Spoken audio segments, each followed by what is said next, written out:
Okay, so sorry we got cut off. Anyway, that's what I read to you. If you want to read it yourself, go ahead. I was saying that yes, in New York, people are coming and going. So having an ID is probably something important. But anyway, they didn't have it there. So voting is something we do every day. It's a way we can choose that gives us our say. We vote for class president and which snack to get, where to go on a class trip, what to pick as class pet. So this illustration has a lot of information. First, that's what I read. And then here we go. We got students. Clearly it's not coronavirus time. And then here are the different things that the kids have to vote on in the classroom. You can also place your own vote with your friends. Or if you're a parent, you can ask your child to figure out what they like from the election from that classroom. Then, voters give each of us our very own voice. Sorry, my dyslexia. Voting gives each of us our very own voice. It allows a large group to make one single choice. How do you vote? With a proudly raised hand, or marking a ballot, thing 1 or thing 2, marks on paper, or you can even write in a name. Thumbs up or thumbs down. Can you choose not to vote? The answer is yes, but that's a sure way to lose your voice and to not have a say. And that is very true. It is important to vote whenever possible. Being silent is good, but not all the time. The item or person that most of us select will wind up the winner and the one we elect.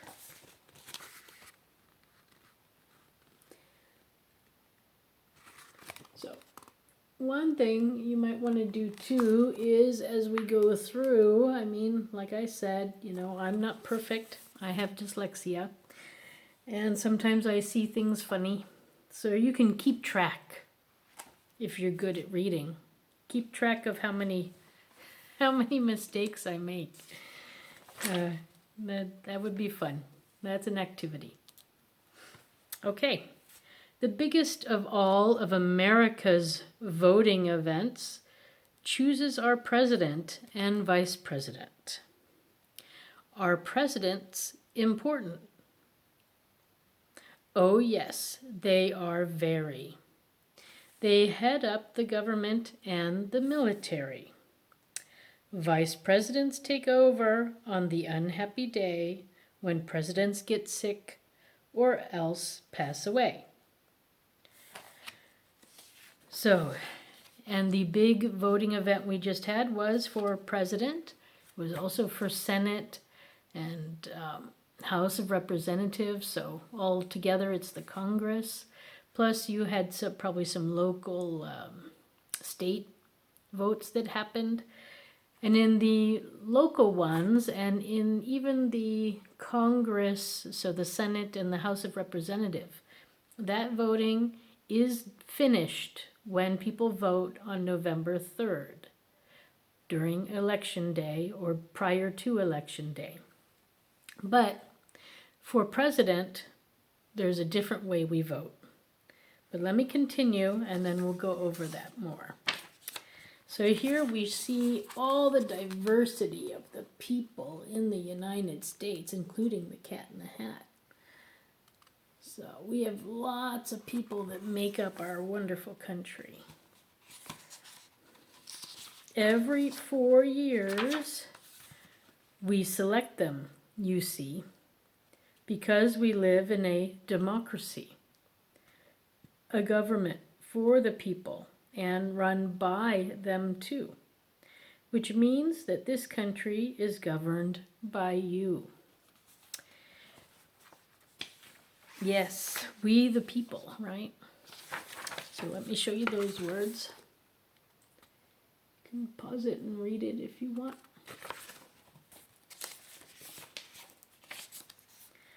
Every 2 years we elect senators and congresspeople of our choice to make laws in Washington and be our state's voice. Now that's a bit confusing. So senators, I believe, in all states are for 6 years, but the House of Representative people are only for 2 years. But what's true there is that we do actually have elections every 2 years, and possibly in between too. When things go wrong or somebody dies, we might have to have an extra election. But every 2 years there are local votes, and then every 4 years we have the federal with the president. We also elect sheriffs and mayors and such. Do local elections count? You bet, just as much. So then here they have like a sheriff and a mayor for mayor and judge for judge. Then when our founding fathers drew up the Constitution, it's true, they said folks should vote, but they did not say who. And then as they decided, amongst, I guess, everyone, it was determined that women should not vote and that slaves should not vote. So they, and I guess Native Americans should not vote. So this is something that eventually became an issue.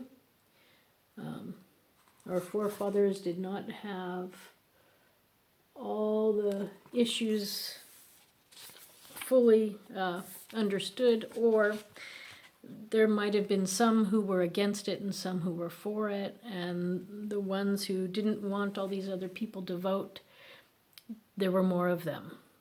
And that's also part of democracy. Sometimes it doesn't work in your favor. So since then, our history is marked by brave fights, and this is true, waged by people who struggled to win voting rights for all the races, or people of different skin color actually, and for all womankind, and also for 18-year-olds, bear in mind. So the voting rights timeline is 1870. The 15th Amendment to the Constitution said that black men could vote. In 1920, the 19th Amendment said that all women could vote. But unfortunately, a lot of black women were not allowed to vote. Eventually, I believe it's 1965, when the Civil Rights Act was passed, and then black women and black men had an easier time, and probably Native Americans had an easier time of voting. There were some other laws that came across in the interim that made it difficult for some people to be allowed to vote. But then in 1965 things changed, and periodically things start going in one direction, and then we have to correct them, and yeah. But currently everyone is allowed to vote. So that is great. All U.S. citizens, including Native Americans, and they got the right to do that in an act that's called the Citizenship Act from 1924. Then the 26th Amendment said that 18-year-olds were old enough to vote. This happened in 1971, and I suppose that was during the Vietnam War. And they said, well, if you have the right to die for your country, you have the right to vote, which I think that makes perfect sense. Then that means that quite soon you will get to vote too. So please pay attention, this matters to you. And it does.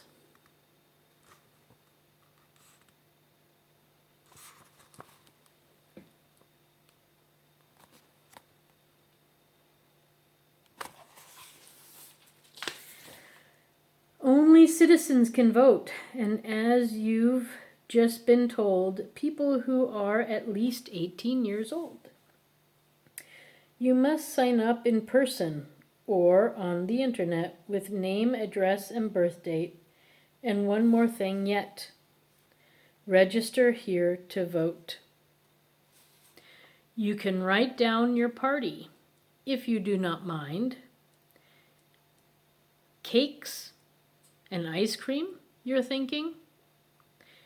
Is the party that kind? But the party is not that kind.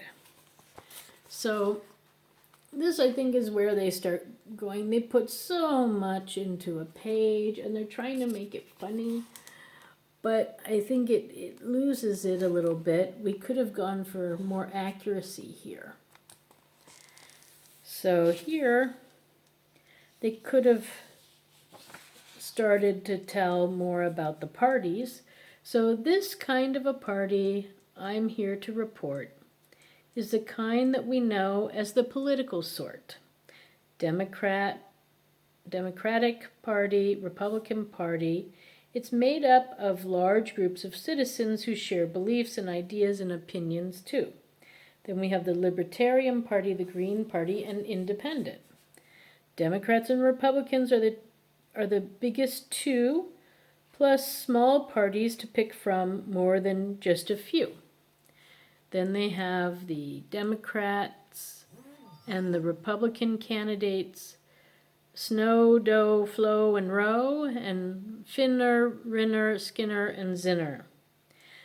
In primary elections run before November, votes will be cast by each party member for the candidate who they hope and pray will be on the ballot come election day. Snow versus Skinner is what they have.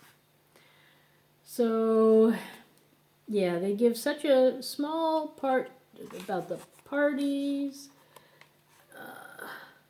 Just somehow a lot of information, then a little.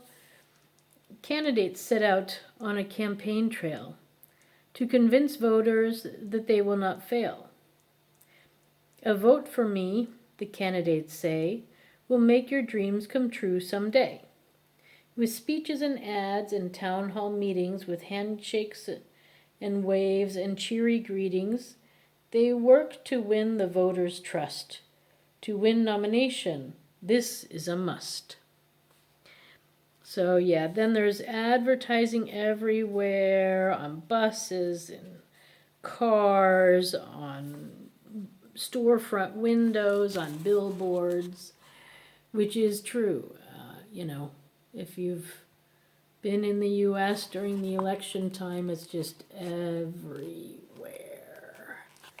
which gets to be a bit much.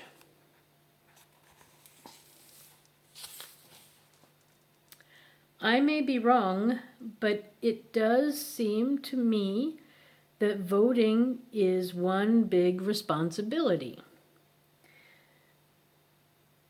But there's so much pressure on just doing one little vote.